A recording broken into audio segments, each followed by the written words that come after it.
Okay. Big time. We're ready. All right. We got a packed show for you guys on Goodness gracious. This Sunday, fall day. Yes. Very fall. Yeah. Wrapping up Balloon Fiesta here in Albuquerque and with some serious fall weather. Oh, well, yeah. We get 310 plus days of sun a year. This is not one of them. Oh, it's kind of gray. Yeah. Kind of gray and rough. Got some more moisture on the way, in case you're curious. It's going to be good. But, rain this week is what you're saying? We're going to need some more rain early this week, and then things will start to quiet back down. Okay. So we'll get to that. But let's start with a quick rundown of what we're going to see here. Yeah. We've got some interesting stuff. We have a story of a leader in our community, allegedly, targeting a local business, trying to destroy the business. Just trying because she doesn't like something she has no idea about. She's trying to destroy their business. And it's a business that you know. Mm-hmm. And it's a business that you should reject exactly what she's trying to do. It's a horrible thing to do when we've reached a point in our society where someone who has a platform in a sense of their own business tries to destroy someone else's business. It's just terrible. So we'll get to details on that. Darren White has a new ad out. We're going to play it. We're also going to look at Ubias' campaign. What's going on with him? This is for the Albuquerque mayor, by the way, for those folks who don't recognize those names. Yeah. Okay. Darren White for mayor.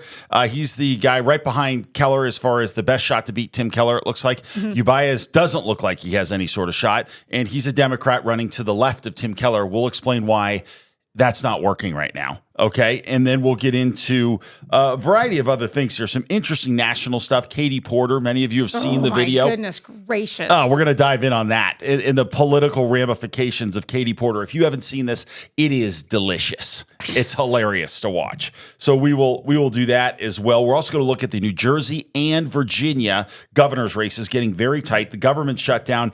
And then at the end, instead of Sunday game day, we're having Sunday drone day. I was up in the mountains. We were shooting the show that we're doing, Mark versus the Mountain.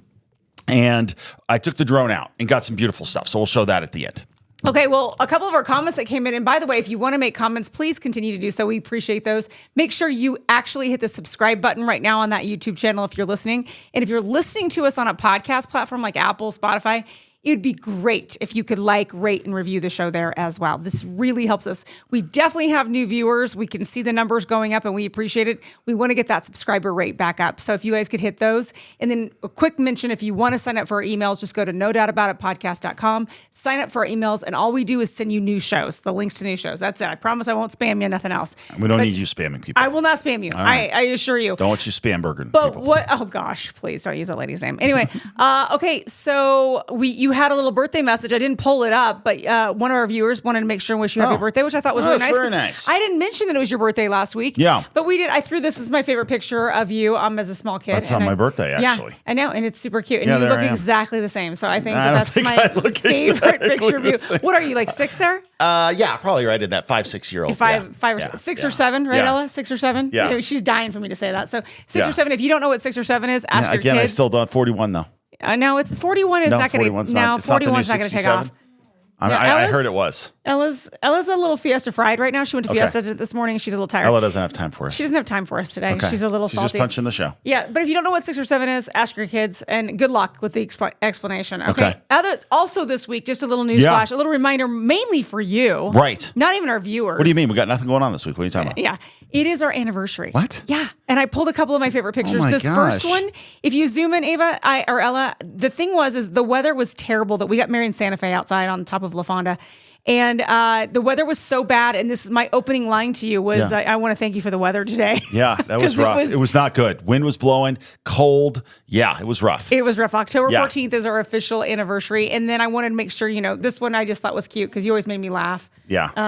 I think it was really funny. And Mike Garofalo seems to be enjoying it behind you. He was one of our regular guests on the show. Yeah, he was. But we got to get Mike back on, by the way. Yeah, we'll get Mike back on. You said something really funny there. I don't even know what you said, but it definitely made me and Mike laugh. So, and then this one, it was just us saying, hello, everybody. It was given. This was me announced us. Oh yes, and I think the guy that married us called us Ronchetti. I'm pretty sure, but yeah, it's that there's Mr. and Mrs. Mark Ronchetti. Yes, for everybody. He did mispronounce our name, which was a little tough. That could be why. And I hired him, so I know you did. That was your only job. It was my only job. Yeah, no, I had to do the honeymoon. I got that one okay. You got the honeymoon great. You did a great job on just planning that. And then this last one, it's proof that Mark did dance with me at one point.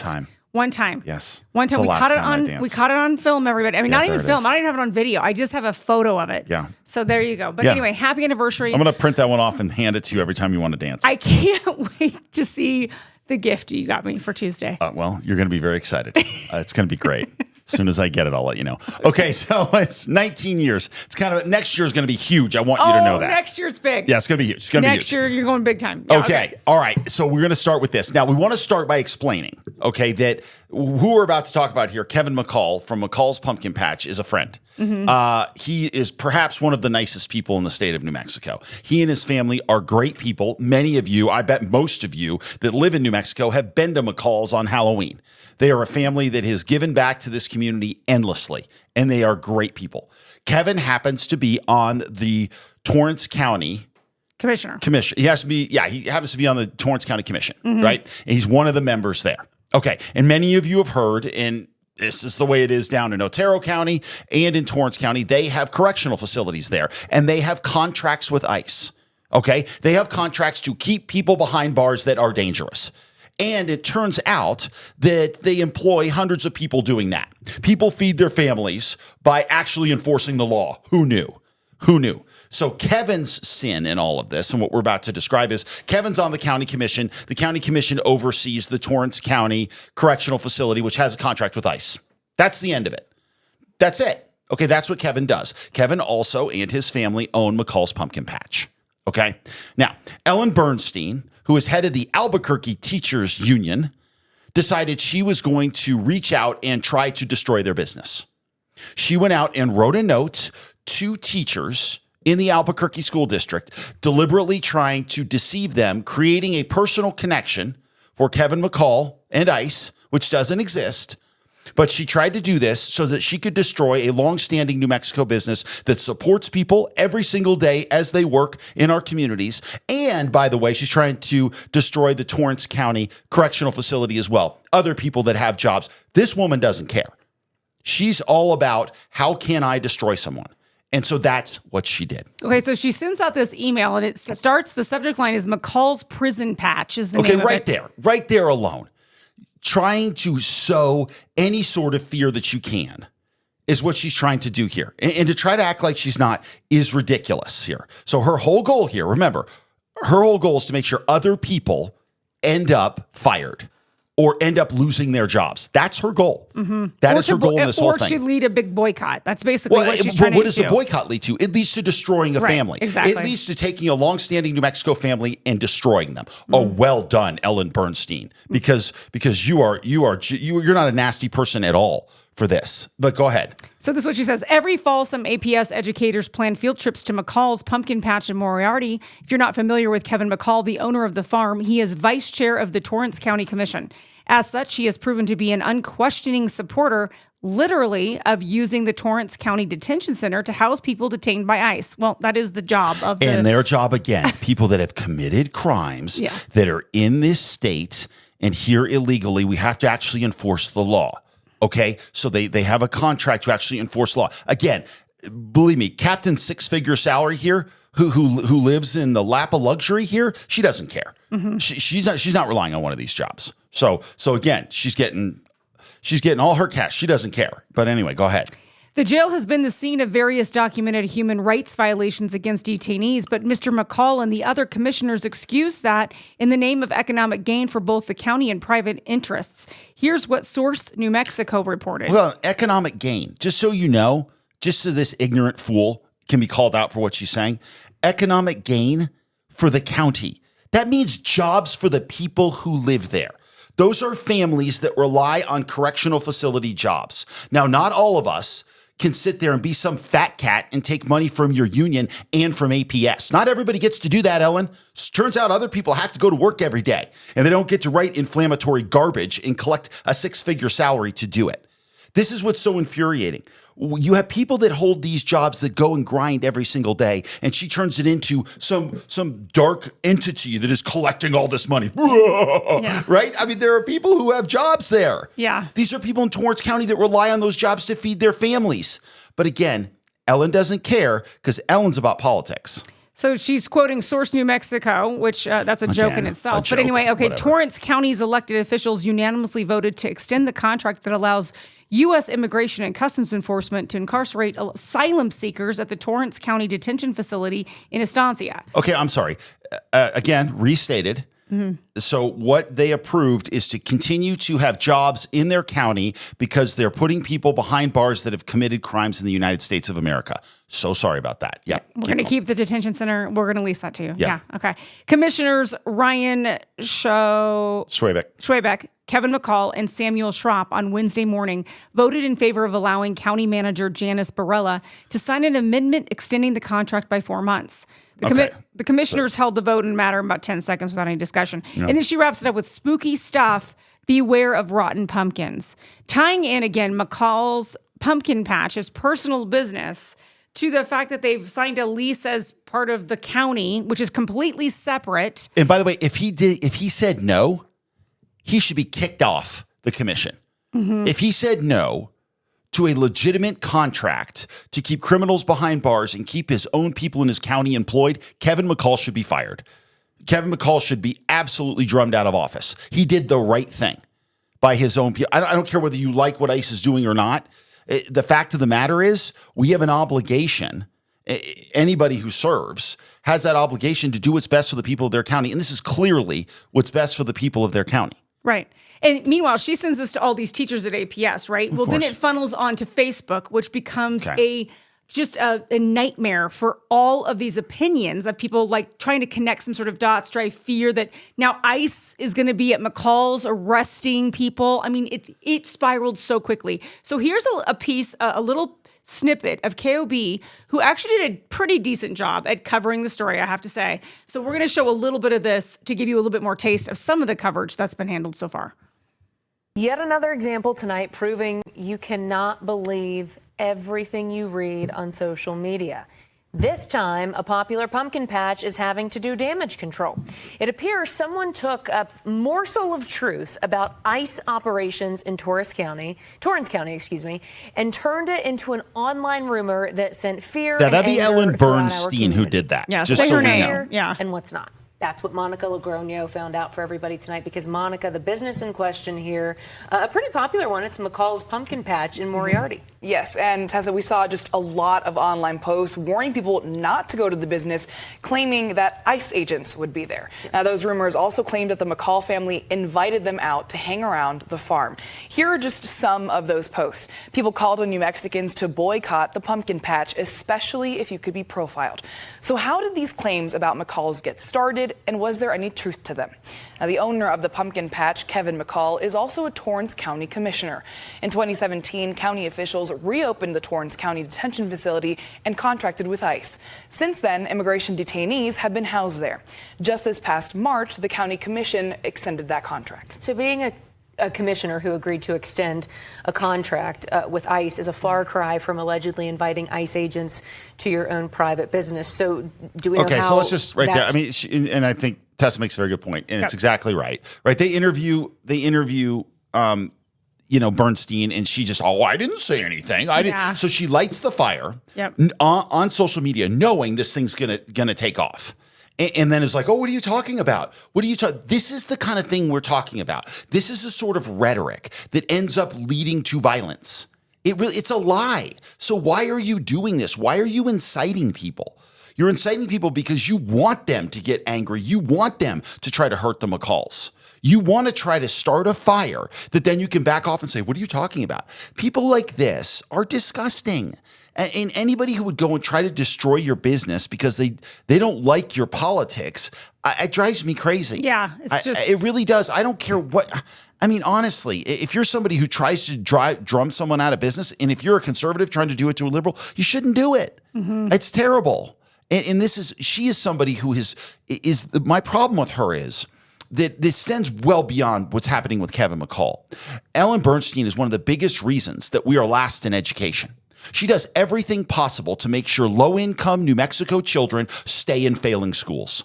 She's the one. She wants it that way. She's getting rich off it. She is. And she loves the system. She's powerful. She gets to do what she wants. She makes far more than any teacher does. believe me, and you keep that system exactly the way it is, you don't give those kids a choice. You come out against charter schools. You come out against anything you can to improve the education system in the state of New Mexico, and you head up the teachers union in a state where we have completely failed our kids. You should spend some time trying to figure out how to help kids, but that's not her interest, sadly.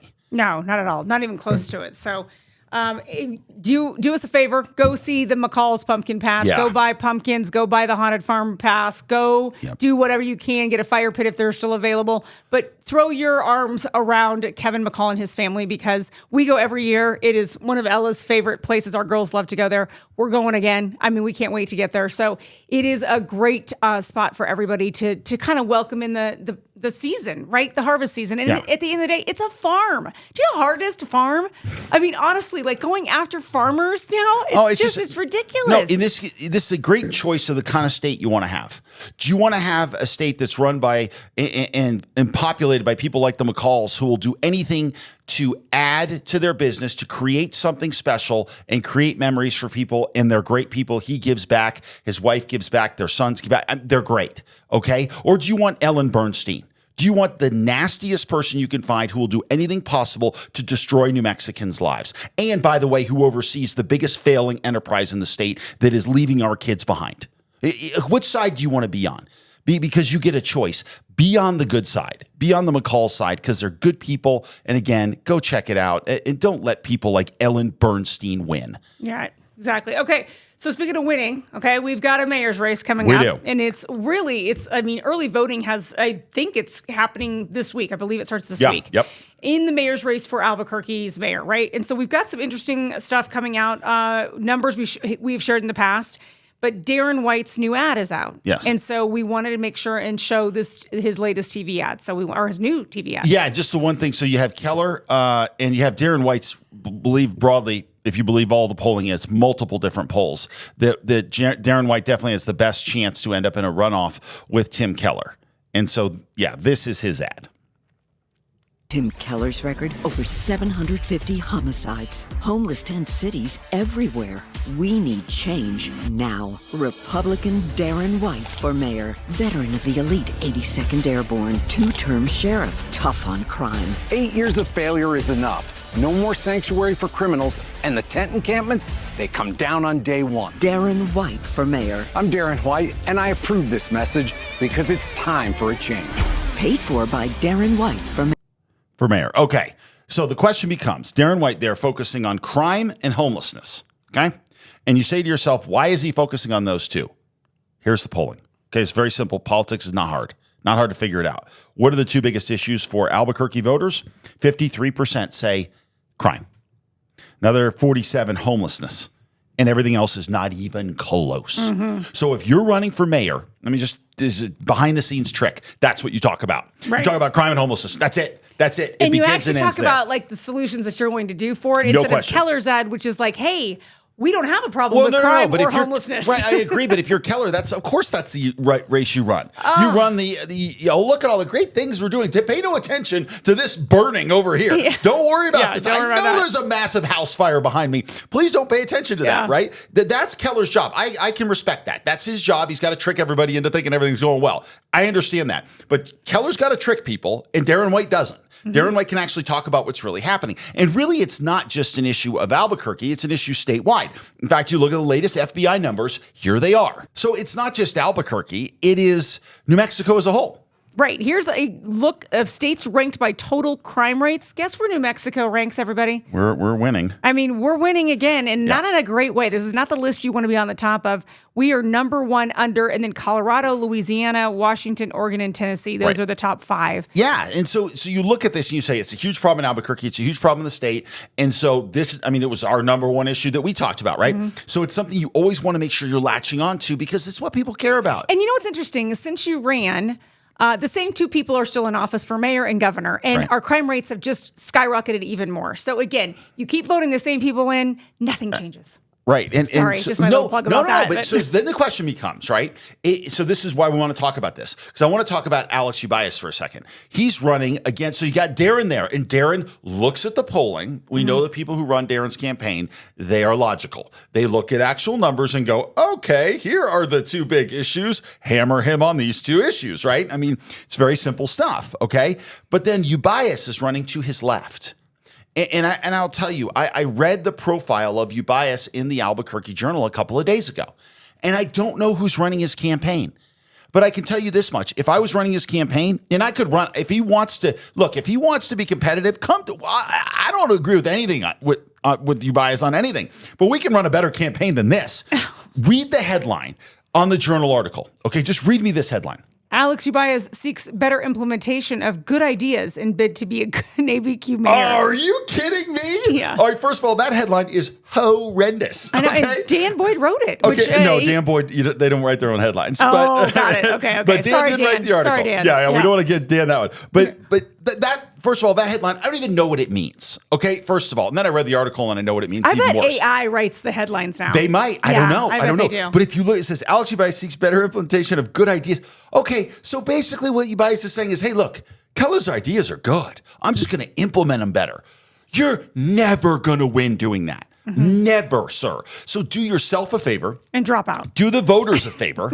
And do your family a favor. Don't put them through this to run this kind of garbage. So just read a couple of these paragraphs and it will underline the point. If you're going to run and you're Ubias, you can't run like this. This isn't running a race. I don't know who's telling you to say these things, but whenever you talk to Boyd, every sentence should begin with crime and homelessness and every sentence should end with crime and homelessness. Yeah. I mean, that's it.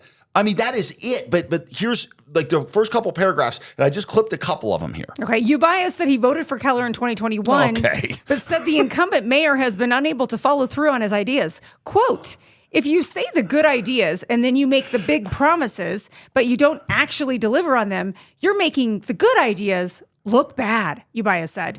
And what happens when you make good ideas look bad is you make bad ideas look necessary. I don't even know what he's saying. He doesn't even know what he's saying. But I think what he's gracious, hire a publicist for crying out loud. It's unbelievable. And if you have a publicist that wrote this, fire them. This is terrible. I can't even. He's trying to run against Republicans in a city that has been run by a Democrat for 8 years. Like you have to go after him where it counts and hit him where it counts. And this is ridiculous. He's like, well, because he didn't execute it right, then something else could happen. So eventually we could actually have someone come in and try to solve these problems. How much wood does a woodchuck chuck? The woodchuck could chuck wood. I mean, honestly, it's like, it's just, it's blather. Look, you guys, do yourself, your family a favor. Don't run in these races and do this. You could have easily come out and said, listen, crime and homelessness are out of control. We have to deal with these issues, but we can do it compassionately. Hey, guy, we can provide. We're not helping him. We're helping Darren White. He's not going to listen to me. Don't worry about that. But anyway, my only point is in all of this is he can actually message this in a way to appeal to the left and skewer Keller. But he's not doing it. So he's getting 3% of the vote and he's wasted his time and he's wasted a couple $100,000 of his donors' money. You've got to create that contrast. Doesn't mean you're always going to win, but it does mean that at least people see the contrast. You look like a warmed over Keller. You're like, by the way, I'm going to warm it up a little bit more. I'm going to be a little, basically Keller, but a little different. You're going to lose doing that. You're not going to beat Keller that way. And so don't waste everybody's time. I think everybody thought he had a chance. And Boyd mentions it at the beginning of the article. He's like, hey, this could be the guy. It's not the guy. It's definitely not the guy because of that. Yeah, it's right not good. There. Okay, speaking of not the guy, you and I disagree on this. I don't understand. We're going to shift gears now to California's governor race, right? Katie Porter. If you haven't seen her, she's an excellent SNL skit. Waiting to happen if they haven't already done it. I don't watch SNL anymore. But if she isn't a skit on there, she should be. Yeah. Because this woman is a piece of work. I don't know. There's so many things we could say about this woman. The fact that you think that she could actually win the governor's race in California is unbelievable to me. Yeah. Like, I'm shocked that somebody would actually vote for this woman. She seems like an angry, frustrated, self-righteous kind of woman. Like how dare you? Yeah. I'm up here looking down. Her arrogance is staggering. Arrogant and she's angry. Mean. She's also mean. Yeah. She's just mean. I mean, there's no doubt. Yeah. Okay. So the reason I believe this, before we get into this, Yeah. is because we now live in such a siloed political world that people get on their sides and they stay dug in. Like, and we're going to talk about this Jay Jones thing we talked about before. They're not, name one person who's pulled back their endorsement of him. And he's threatened to want to kill his political opponents and their children. And they don't say anything. They're like, well, you know, who knows? Yeah. So I'm telling you right now, first of all, you're far enough away from the California primary. Okay. And we'll get into the why this is interesting here in a second because of the type of primary. But I just think that if she continues to grind and raise money, this will get pushed in the rearview mirror. She'll do a bunch of little softball interviews where she's wearing floral colors and be nice and everything else and try to get this to go away. But this is a very, an ugly situation. Cow. She does this interview with CBS. And again, this is like a candidate forum or kind of like a candidate. It's like CBS LA. Yeah, CBS LA. Yep. And they interview all the candidates, right? So this reporter, very similar to like KRQE did this with you in the governor's race. They interviewed. KOB did. So they all did. They all did it. So they asked basically the same questions of all the candidates, and you guys get your opportunity to say your answers, and they air these on different days or whatever. That's what's happening here. So this woman is trying to interview Katie Porter, who gets deeply offended by being interviewed. And I do want to say, the reason Katie Porter is a little confused in her defense at the beginning of this is that the reporter says, hey, what do you say to Trump voters who you're going to need to win? And Katie Porter's like, what are you talking about? Which I understand that at first, because Katie Porter, knowing that 60% of her voters are Democrats, in a general election, assuming she's running against a Republican, she won't need them to win. She won't. However, the way their primaries work, they're called a jungle primary, what they call it in California. The top two vote getters, I don't care what party you're in, they go on to the general election. I think that's crazy. So they just throw everybody in a big pot for the primary, and then basically 2 Republicans could win, 2 Democrats could win. Yeah. You don't necessarily get one person of each party. You don't. And so there's cases to be made either way on it. Now, if all the Republicans coalesce behind one Republican, this is what this requires of Republicans in California. You got to coalesce. Okay, because then you'll get 40% of the vote and you're going in. You're going in. No 2 Democrats can split and beat you at 40%. Do you know what I'm saying? Okay. But if you don't coalesce and you're a Republican, if you got 4 good Republicans and 2 good Democrats, 2 good Democrats are going to go on to the. It's unbelievable. Yeah, are going to go on to the general. Crazy thing, so that's where this is a little bit mixed up. So she hears that. Trump voters, like, what do I care if I have to talk to Trump voters? But her approach is. So I just want to tell you, because I cut out that beginning portion of it, you did, where she talks about that. So now it's just her going back and forth with the reporter. Okay, well, I think I didn't know you cut that out, because I think that was kind of valuable. She looked very offended, kind of looked at the camera like, that part's in there. Okay, where she's like asking, she's asking the viewers, like, I mean, she's like, can you believe the questions this reporter's asking me right now? I mean, can you believe it? And it's like, yeah, it's called an interview. So she's asking questions that people want to know. So just wake up. Don't do an interview if you don't know what it means, lady. Okay, watch this. And then you just know, I can't stand this lady. Anyway, keep going. Let's watch this. So you don't think I feel like this is unnecessarily argumentative. What is your question? The question is the same thing I asked everybody, that this is being called the empowering voters to stop Trump's power grab. Every other candidate has answered this question. This is not argumentative. And I said I support it. So, and the question is, what do you say to the 40% of voters who voted for Trump? Oh, I'm happy to say that. It's the do you need them to win part that I don't understand. I'm happy to answer the question as you have it written, and I'll answer it. And we've also asked the other candidates, do you think you need any of those 40% of California voters to win? And you're saying, no, you don't. No, I'm saying I'm going to try to win every vote I can. And what I'm saying to you is that... Well, to those voters. Okay, so you... I don't want to keep doing this. I'm going to call it. Okay. Thank you. I'm calling it. You're not going to do the interview with us? Nope, not like this. I'm not. Not with 7 follow-ups to every single question you ask. Don't follow up. Every other candidate has answered. I don't care. I don't care. I want to have a pleasant, positive conversation in which you ask me about every issue on this list. And if every question you're going to make up a follow-up question, then we're never going to get there. And we're just going to circle around. I am an investigative I have never reporter. had to do this before, ever. You've never had to have a conversation with to end a an reporter? interview. Okay, but every other candidate has done this. What part of I'm me? I'm running for governor because I'm a leader. Yes. Oh, so yeah. I am going to make... So you're not going to answer questions from reporters? Okay, why don't we go through? I will continue to ask follow-up questions because that's my job as a journalist, but I will go through and ask these, and if you don't want to answer, you don't want to answer. So nearly every legislative... I don't want to have an unhappy experience with you. and I don't want this all on camera. I don't want to have an unhappy experience with you either. I would love to continue to ask these questions so that we can show our viewers what every candidate feels about every one of these issues that they care about. And redistricting, it's a massive issue. We're going to do an entire story just on the responses to that question. And I've asked everybody the same follow-up question. Okay, I'm sorry. First of all, it's an interview. I want to have a pleasant experience. You're not going out to dinner with her. I mean, it's an interview, for crying out loud. This lady needs some interpersonal communication training. She literally needs to sit down and have some interpersonal communication, like how do you have a conversation? And how are you prepped for an interview? It's not like they were asking her hardball questions, by the way. No.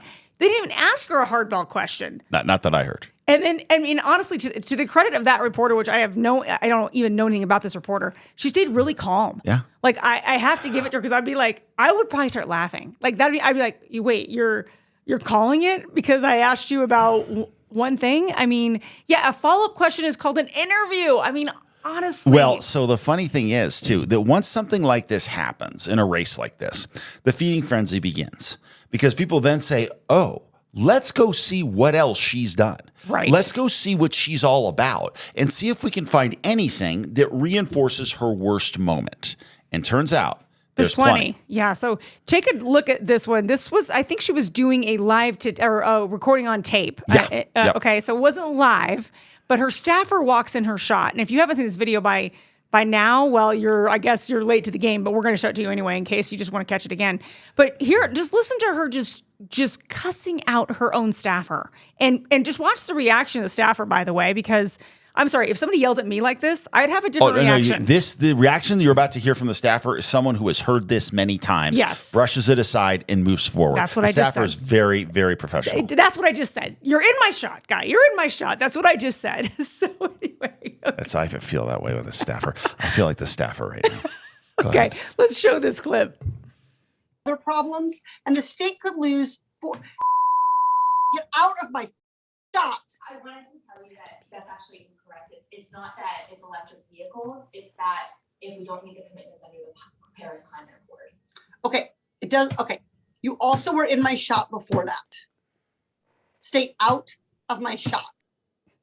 Yes. Okay, please. I'm going to start saying that to you. I'm going to be like, listen. No, here, hold on. Here. No, you're in my shot. Get out of my, get your big head out of my shot. No, okay. So a couple of things. I get that she is seriously. You have a large head, guy. You just get it on back. I mean, honestly, okay. So number one, I get it. Like she thought, okay, I better go correct her because she's saying something that's not true. Right. So her staffer's trying to correct her. And you do want that. And you do want that. The staffer clearly knew this wasn't like hey, we're live here, right? Right. So she knew that she could come in. Totally. But she also just didn't even like respond. It was almost like, yeah, this lady yells at me all the time. Yeah. Turns out, like, I don't want to go on and on about this, but I did also hear on another show that she apparently had to go through anger management classes as part of her divorce proceedings. Yeah. That it was a court-appointed anger management classes. That happened before that she yelled at the staffer. Yeah. So this is her under control. Yeah. Like, I just think this woman doesn't know how to have interpersonal communication. Yeah, and there are text messages from staffers she's fired over text. Oh, geez. Because one gave her COVID, and she just melted down on her. This is who you want in leadership. Well, no, I'm not saying it is. This is what you want. She's shown that this is who she is, right? This is her personality, and that's not good. No, okay? she's a leader, Mark. I don't know if you can get the message. She's a leader. And believe me, that lighting on that interview with the CBS reporter, that's a brutal setup right there. That knee-to-knee dark lighting, like it's like, bah, bah, bah. Yeah. You know, you're like, oh, goodness gracious. But beyond that, the numbers don't look good. And I understand your point that this is not a good thing. So Harry Enton talked about some of these numbers. Now, I will say the numbers that Harry Enton is going to refer to here are betting markets. So they are not actual polling. Okay, but I'm sorry. How did this woman ever even get elected? Like, how did she get anybody in her corner? She seems like she's super angry. Politics is full of really mean people. It's unbelievable to me. How do you get Amy anybody? Klobuchar is legendary for shredding her staff. And she's a well-thought-of senator. And everybody knows you go to work for Klobuchar, you're going to get shredded. Like, that's how it goes. There are plenty of people that are like that. You couldn't pay me enough. You really couldn't pay me enough to work with somebody. There are jerks, Republicans in this state that have been elected, CD2, at some point, and not Yvette. that are not easy to deal with, right? Yeah. And you're just kind of like, well, you know. And so these things happen. But here are what some of the numbers look like. And this is what Harry Enton talked about after this all went down. Katie Porter, leading into this LA interview, right, was the leader in the clubhouse to be the next governor of the state of California. Is that still true? Porter's making history because she has potentially annihilated her chances to be the next governor of California, more so than any other candidate I've ever seen so quickly. My goodness gracious, what are we talking about right here? Well, let's take a look. Chance to be the next California governor. According to the Kalshi prediction market, Katie Porter's chances have fallen through the floor. Just 2 days ago, she was the plurality leader in the prediction markets at 40%. Now, get this, her chance has fallen by more than half to just 16%. My goodness gracious. Meanwhile, Alex Padilla, who's not even running for governor of California at this point, he's a sitting senator from that state, his chances have gone up through the roof from 10% all the way to 27%, nearly gone up threefold. Now, one of the big reasons why the prediction markets have moved so much on Katie Porter's chances to be the next governor of California is because people are really interested in this story. Take a look here. Google searches for Katie Porter at an all-time high, despite Katie Porter having a long political career. Get this, up over 10,000% versus just a week ago. And not so surprisingly, the top topic searched alongside Katie Porter at this point, interview. It turns out maybe you shouldn't snap at a local political reporter. Holy cow. I'm telling you, if she doesn't make Saturday Night Live, if they don't make a skit out of this, Yeah. I mean, this is like low-hanging fruit at this point that you could easily take this on because it is. So is Padilla going to get in? I mean, they're polling Padilla. I don't know. You know, it's a really good point. I don't know that Alex Padilla would get it. If I'm Padilla, I probably don't, but I don't know. Yeah. It's a really good question. But I do think you start to look at betting markets. Betting markets fluctuate. Katie Porter will make a comeback. I will tell you that. Now, the one thing here that could hurt her is that while Katie's like, she said during her interview, I have the name ID and everything else. She's a congresswoman, okay? Yeah. None of their name IDs are that good unless you're Speaker of the House. I hate to say this. I have never heard of her until this week. Well, I mean, I know we don't live in California. Yeah. But still, I was like, who? Who's this woman? But, and why do you think she's going to win? And she's so nasty. Well, nasty. She is very nasty. But I do think that if people get to know her this way, it's not good, okay? And what this could do is it could open the door for someone who's like, Katie Porter probably has it locked up, so I'm going to step aside. Then if you could well have a candidate go, she clearly doesn't have it locked up. There's an opening. I may be able to jump in. I'm just saying don't be surprised if Katie Porter still ends up being governor of the state of California. I could be wrong. Could be absolutely wrong. I think you're wrong. I think here's the thing. Yeah. This woman has a history of exploding on staff. No question. She needed to go to anger management because of her divorce. I bet there's worse out there we haven't seen yet. Oh, I'm sure. And I'm just thinking like this is somebody who can't control her emotions. And I just think it's one thing to lose your top over something occasionally. It's another thing to have people just coming out of the woodwork saying, this is just how this woman operates, right? Yeah. And then we're going to put her in a leadership position where she's going to have to make major decisions, deal with something like in a crisis situation. Can you imagine like her just losing her mind in a wildfire and screaming at people instead of actually managing it? Yes. Yeah. Who hires that? Who says sign me up for that? Well, no, I agree. Woman? And if she's going to be taken out, she's going to be taken out on her own side. Where on the Democratic side, they're going to get a good person to run against her and they're going to wipe her out. And I'm sorry, I don't think you can fake being nice or having your emotions under control in less than a year's time. I just don't buy it. I think it's phony. I just think you have the best makeover of your whole life. Yeah. I just think it just seems like the writing is on the wall. I'm saying no way Katie Porter makes it in. She's out. She's out. There is no way. Yeah, and I think you're probably right. I'm just saying I just wouldn't sell on her. Why are you so angry, Katie? Like why is she so mad? Clearly. Like how is life she's got some hard? Horrendous stuff out there. Like when you see some of the stuff she said, some of the stuff her daughter has said that she has kind of fueled that fire, and and her daughter's a young kid, and it's when she should be putting her arm around her daughter and saying, "Hey, let's," she wasn't. She was lighting that fire. It's just rough. So anyway, okay. All right. Another race we're watching is this New Jersey governor's race. It was really close in 21. When the same Jack guy Ciattarelli ran against the incumbent at that time. Right. Which he got within a couple of points. Right. He got very close. And so now, I mean, this one seems to be kind of, at least based on this latest poll, is swinging in his direction. He's up by 4 right now with 46% to 42%. I mean, at least even if you take away the 3% or whatever, like, right, the 3% errors or whatever, you're looking at pretty close race, right? A dead even race somewhat. Yeah. Is that what what's the face for? What are you saying there? I still think he's going to lose. You do? I do. But I think it's going to be close. I hope he wins. Believe me, I hope he wins. I think it's going to be close.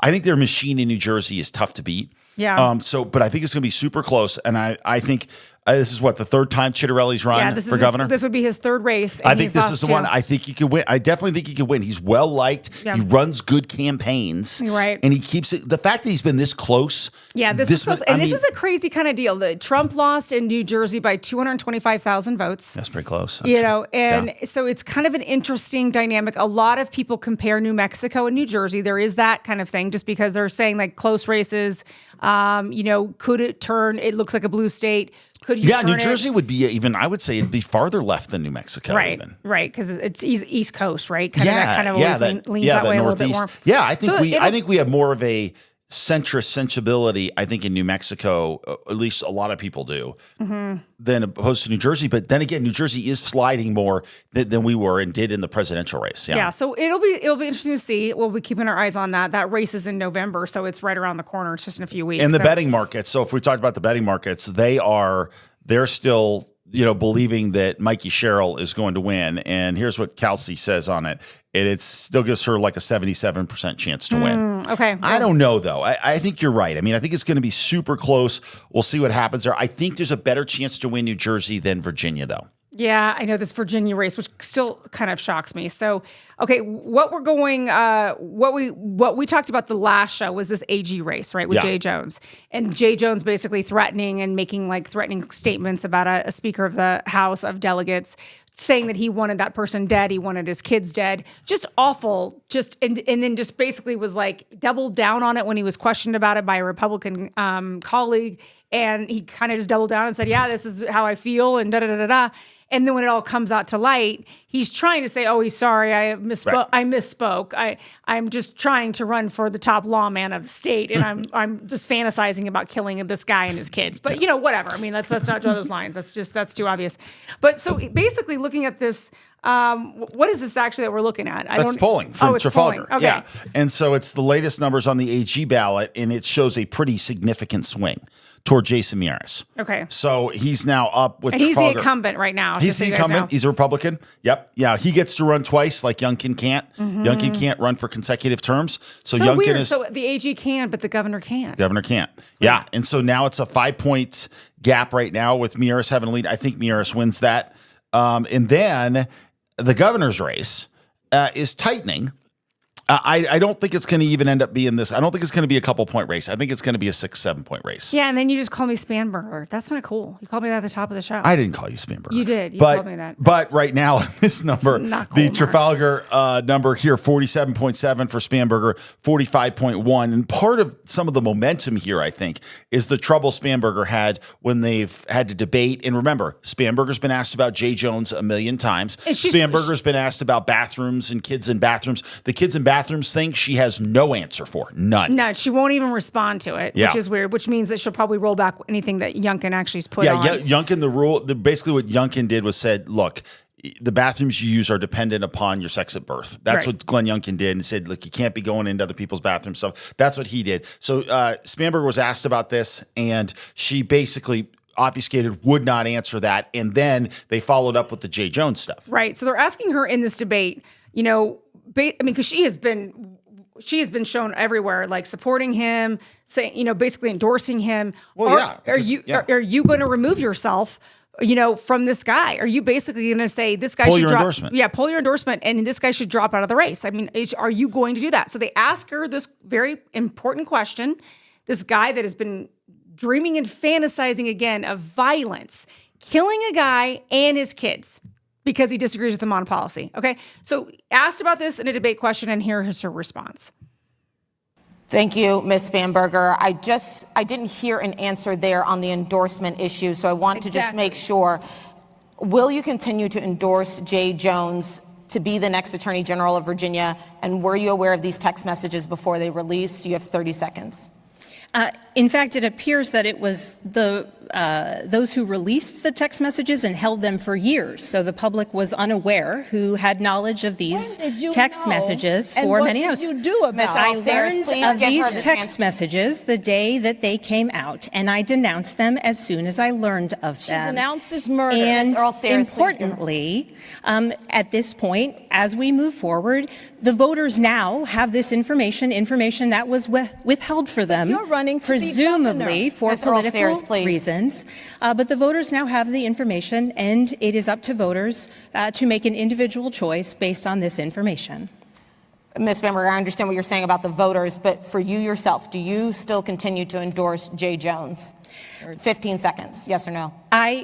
We are all running our individual races. I believe my opponent has said that about her lieutenant governor nominee. Ms. Earl Sayers. And it's up to every person to make their own decision. I am running my race to serve Virginia, and that is what I intend to do. Thank you, Ms. Spanberger. We just want to clarify, what you're saying is that as of now, you still endorse Jay Jones as Attorney General. I'm saying as of now, it's up to every voter to make their own individual decision. I am running for governor. I am accountable for the words that I say, for the acts that I take, for the policies that I have put out. Thank you. I am responsible for the policies I put out and the work I will endeavor to do tirelessly for the people of Virginia. Thank you, Ms. Spanberger. Okay. I want to say one quick thing before we respond to this. Winston Sears got to be quiet. When you are watching somebody skewer your opponent in a debate, you let them skewer your opponent. Then Winston can come back and be like, and blister her for a terrible answer and say, she went on for 2.5 minutes and you never heard the answer. She won't even, and then you just unload on her, right? But you can't jump in on her all the time. You can't jump in and be like you're in the cheap seats throwing, rocks at her. You can't do that. I mean, that part of it took away from how much Spanberger was struggling. Spanberger was struggling badly, and you can't let her up by letting her out and commenting that in there. But again, this just shows you, but that's why I get back to the tribal nature of politics now. She won't even pull an endorsement from a guy who does something as horrendous as what Jay Jones did. Especially in this, in recent year, right, where we've had assassination attempts, we've had Charlie Kirk get assassinated. You don't say, listen, there's no place for this in any staff that I work with whatsoever, and I do not endorse him any longer. I mean, I don't know why you can't make that crystal clear. I think that would actually strengthen her case for her campaign. I agree. And I think that it's a missed step. It's very gutless. It's cowardly. I think that this debate, if you watched it at all or if you saw clips, she was a coward on most things. So again, I know you think, and I think the numbers are showing that she's going to still win.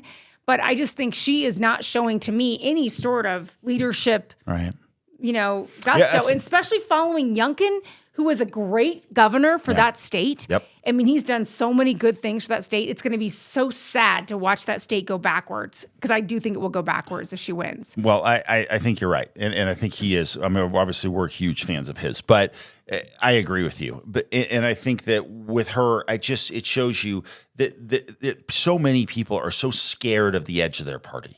They're so scared of it that they just won't even say. They chalk up their own moral convictions. Basically, if she was morally against what he said, she can't even say that because it's her party, right? I mean, that's ridiculous. Oh, no. Or she'll be like, I'm against what he said. And just That's leave what it at she said. That. Yeah. She's like, I'm against the text. I denounced the text. Okay, I'm glad that you denounced the text. I mean, I'm sorry. I'm glad that you're standing up against political violence. I love when they say that too. We're standing up against political violence. But you're not. And but that's you're the problem. not. You're basically, you have every opportunity to tell this guy, you're the wrong guy to be the top lawman in the state of Virginia because of what you're fantasizing about, which is insanity. Yeah. It's killing people, small children. Yeah. And you think you have any justification to even remotely think that you deserve to have that position? That guy should be standing down, and she should have the guts. And I would say something else, but I won't. She should have the guts to tell him to stand down. Yep. And she hasn't done it. I agree. Okay. Government shutdown. It is still going on. It is starting to reach epic problems here. We've got Ava flying back to Virginia, having trouble doing that with fewer air traffic controllers. They're starting to pull planes back. All sorts of things are becoming a nightmare. Trying to pay for the salary for the troops. That's it. Trump has managed to find a way to do that. But this is a very simple government shutdown. It's got a very simple solution, as the Speaker of the House laid out today on Fox News. Schumer is incapable of telling the truth right now. I mean, he's been in Congress for 44 years, Shannon. I mean, almost half a century. He knows this is basic civics. Every 8th grade civics student can point out the fallacy in what he just said. It requires 60 votes in the Senate to get this through. We only have 53 Republicans. We've got to have a handful of Democrats in the Senate who apply common sense and agree to reopen the government so that we can continue all these discussions. As you pointed out to Hakeem Jeffries, this is a clean continuing resolution. What that means for folks back home is it's exactly the same levels of spending. By the way, it's Biden-era policies and spending, which we loathe. But we're trying to get through the appropriations process to change that and fix it for the country, and they ran out of time because the end of the fiscal year, September 30th, we just need 7 more weeks to finish it. And right now they're eating up the clock. They're doing this for political cover. Chuck Schumer, when he voted for the exact same measure back in March, took a lot of heat from the left of his party, and he doesn't want to sustain that any longer. So he's doing this. Okay. So it's very simple. Again, we've discussed this before. Really, all the Republicans have done is they've said we want a continuing resolution to keep the Biden budget in place and keep going till we can reach further agreement.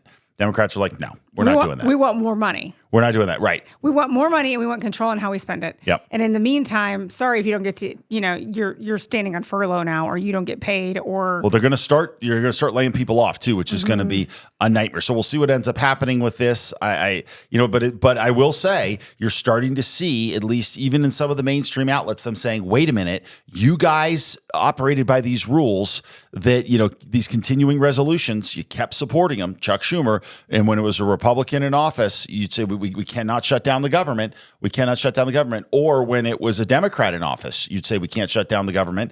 And now you're advocating for it and you did it. So we'll see what ends up happening with it. Another kind of heated situation on national news this morning or today was J.D. Vance, and he was on ABC this week with George Stephanopoulos. He was basically being asked about this rumor that's been kind of put out, but nothing's been proven, about Tom Homan taking, I think, $50,000 or some sort of bribery or something like that.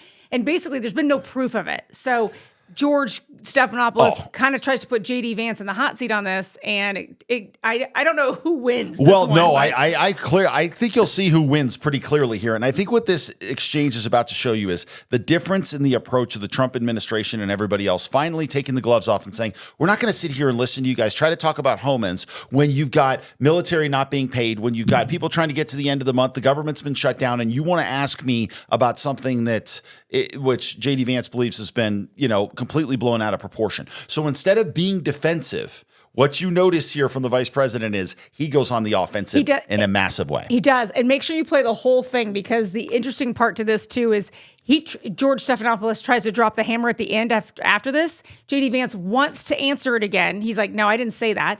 But they cut his mic and they go to break. So just watch the whole clip. Know what tape you're referring to, George. I saw media reports that Tom Homan accepted a bribe. There's no evidence of that. And here's, George, why fewer and fewer people watch your program and why you're losing credibility. Because you're talking for now 5 minutes with the Vice President of the United States about this story regarding Tom Homan, a story that I've read about, but I don't even know the video that you're talking about. Meanwhile, low-income women can't get food because the Democrats and Chuck Schumer have shut down the government. Right now, we're trying to figure out how to pay our troops because Chuck Schumer has shut down the government. You are focused on a bogus story. You're insinuating criminal wrongdoing against a guy who has done nothing wrong instead of focusing on the fact that our country is struggling because our government's shut down. Let's talk about the real issues, George. I think the American people would benefit much more from that than from you going down some weird left-wing rabbit hole where the facts clearly show that Tom Homan didn't engage in any criminal wrongdoing.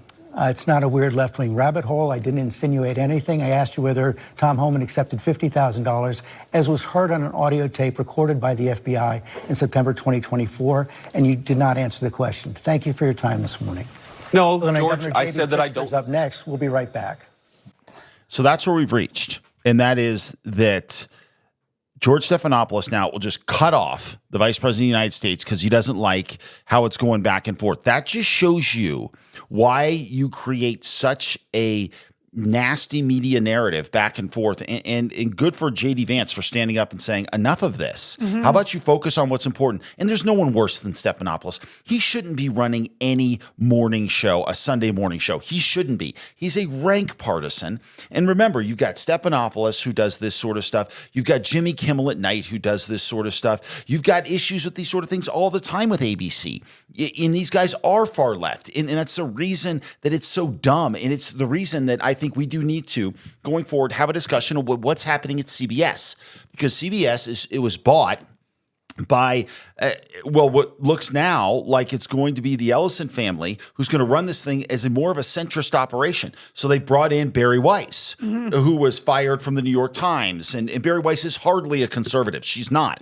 But Barry Weiss will be interested in telling both sides of the story. And they are freaking out at CBS News because they may have to actually create a balanced news product. I think it will help them immensely. I think you will start to see more conservative people return to television network news. Again, not enough necessarily to launch them to where they used to be. Of course not. Things have changed. However, it will help them overall. But you just see what happens at ABC right there. And that tells you everything you need to know. When you have an environment in one of these big news organizations where it's their job to sit there and skewer Republicans and push things, it hurts the product. And I think now that you're starting to see this pushback and you're starting to see things change, some of this veil gets lifted and you start going, well, wait a minute, that was really biased for a really long time. And once you start getting more of both facts on both sides being, pushed out there, I think it's going to help the country. Well, and what's interesting is how offended George Stephanopoulos was. If you could tell. How Absolutely, he was deeply offended because it's about him.